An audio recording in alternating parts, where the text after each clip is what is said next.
If you look at your lives, everything that you have wished for till now, if it happens, you have finished. Everything and everybody that you have desired for, if all of that lands up in your house today, could you live with that? Once we're empowered like this, it's very important that our physical action, emotional action, mental action and energy actions are controlled and properly directed. If it is not so, we become destructive, self-destructive. Right now, that is our problem. The technology, which is supposed to make our life beautiful and easy, has become the source of all the problem, that we are destroying the very basis of our life, which is the planet. So what should have been a boon, we are making a curse out of it. What has brought incredible levels of comfort and convenience to us in the last 100 years or so has also become a threat to our life simply because we are not conscious action, we are in a compulsive state of action. So organizing our minds fundamentally means moving from a compulsive state of activity to a conscious state of activity. I want to show you today how to put your wonderful imagination right into the feeling of your wish fulfilled and let it remain there and fall asleep in that state. And I promise you from my own experience, you will realize the state in which you sleep if you could actually feel yourself right into the situation of your fulfilled desire and continue therein until you fall asleep. As you feel yourself right into it, remain in it until you give it all the tones of reality, until you give it all the sensory vividness of reality. As you do it, in that state, quietly fall into sleep. And in a way you will never know, you could never consciously devise the means that will be employed, you will find yourself moving across a series of events leading you towards the objective realization of this state. The power of a non-resistant desire.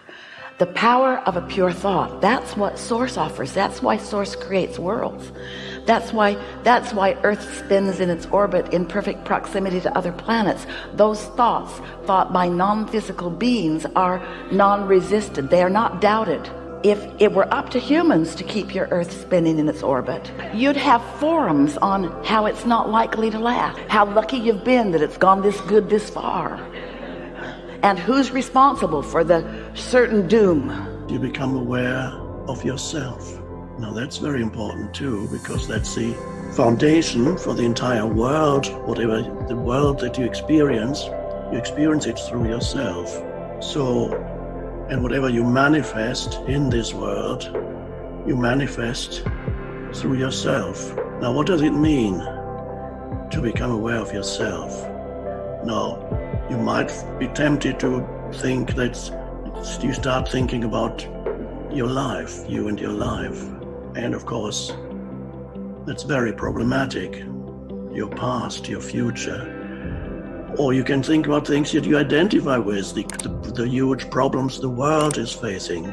But that's not becoming aware of yourself. Becoming aware of yourself is something more vital, something deeper than being aware of your historical self, all your memories, all your expectations for the future. So none of that is really becoming aware of yourself, because those are thoughts. You become aware of the simple fact that you are here as a conscious presence that's very much inextricably linked with what we call the present moment. Now this may seem strange at first. You're becoming aware of yourself as a conscious presence. No need to remember who you are beyond the fact that you are. Becoming aware of the I amness of yourself. I remember one of my parents had a maths tutor for me because they wanted to be amazing at maths. And I was pretty good at numbers, and I'd have this tutor and he'd tell me that. He goes, the reason that you're struggling with the next question is because you're always worried about what your parents think. And that really stayed in my head. I was just like, wow, so as long as I'm trapped by what my parents think, I can actually never find the answers to the real questions of life. And there are all these little things happening. I lost 2 great friends when I was 16. One girl died in a car accident. One guy died because he was involved in drugs and violence. That made me rethink everything. I just thought to myself, wait a minute, these were beautiful people, people that I loved, people that in my opinion were good people, and I just lost them in a moment. And it was kind of like this collation of little things that just made me think, wait a minute, having money, having fame, this, that just doesn't seem to add up. And then meeting the monk kind of made that shift possible. And as I said, he was completely captivating. And then I found out that he'd given up jobs in Google and Microsoft to be a monk. And I thought to myself, who does that? You know, he's given up everything that I'm chasing and that all my friends are chasing, but he seems happier than anyone I've ever met before. The purpose of the machine is to make drudgery unnecessary.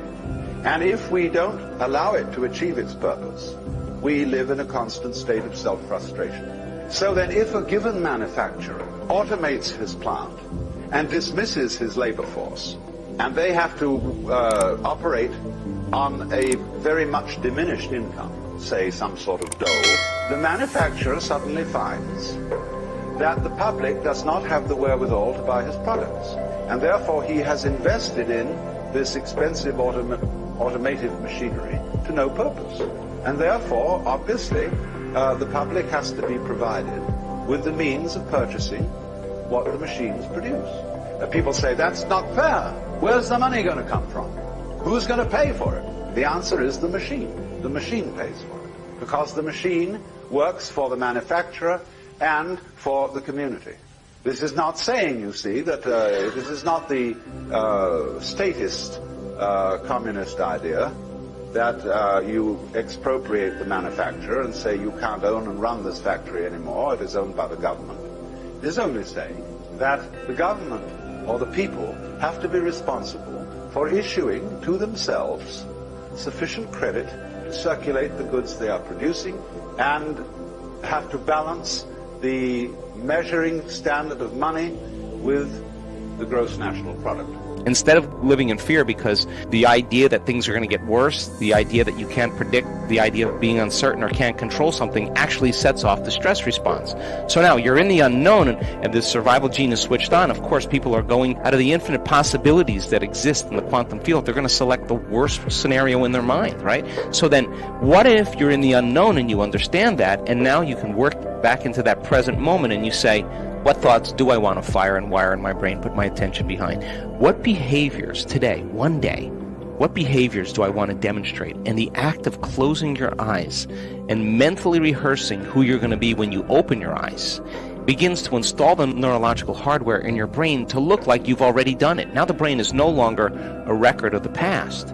Now it's a map to the future. So by rehearsing mentally, and doing it over and over again, the hardware becomes a software program, and who knows, you just might start acting like a happy person. Well, there's no magic there. You install the circuitry. You may start thinking in more unlimited ways. You put those circuits in place. Now, here's the tough part.